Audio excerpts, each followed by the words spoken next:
હું મહારાજને દરરોજ પ્રાર્થના કરું કાયમ.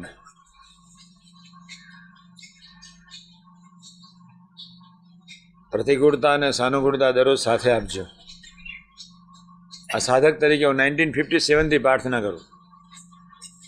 પ્રતિકૂળતા અને સાનુકૂળતા સાથે આપજો. માનવીના મનના એક હેવા એવા છે કે એને બધું સારું જ ગમે. હું જ્યારે ઇન્ટરનલ ટેન્શનમાં જતો, બહુ પ્રતિકૂળતામાં કામ કર્યું મેં. અત્યારની સાનુકૂળતા તો ખૂબ કહેવાય. સ્વામીજીના 5 પ્રસંગો યાદ કરી લો એકી સાથે. પહેલો પ્રસંગ, 40 વર્ષ ગમાનમાં સૂતા. ક્યાં સૂતા? ચોચડ. ગમાનમાં શું મળે? કસ્તુરી. બેસોની ગમાનમાં ચાંચડ મળે. જ્યારે મને કોઈ તકલીફ પડે, આગી પાછી કંઈક થાય, અમારે વહેલું મોડું થાય, એટલે 7 વાક્યો મનને કહી દો કે તારો બાપો 40 વર્ષ ગમાનમાં સૂતા છે. એક બીજું મનને કહી દો, સાંભળ, 60 વર્ષ સુધી ઘી તેલ જોયું નથી. કોને કહી દઉં? મનને.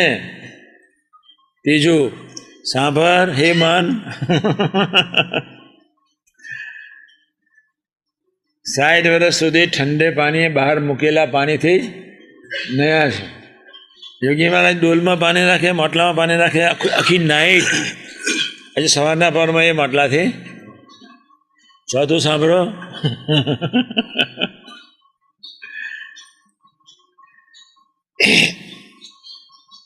વર્ષમાં 100 ઉપવાસ કરીને એક જ ટાઈમ જમવાનું. આજ બપોરે જમે, કાલે ઉપવાસ આવે, પછીના બપોરે જમે. પછી રાત્રે કે બીજી રાત્રે કે બિસ્કિટ ખાય નહીં. હા, આ તો બિસ્કિટ ને વેફર ને બધું એવું કંઈક બધું ઊભું થઈ ગયું છે અનંત પ્રકારનું. એટલે હું આ એક યાદ કરી લઉં.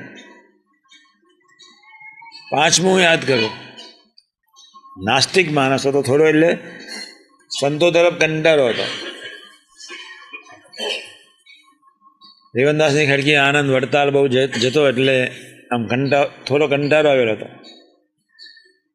બાપાના દર્શન કરવા જતો નહોતો,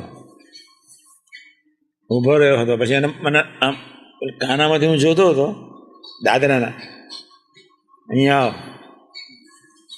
પછી જે ભેટ્યા છે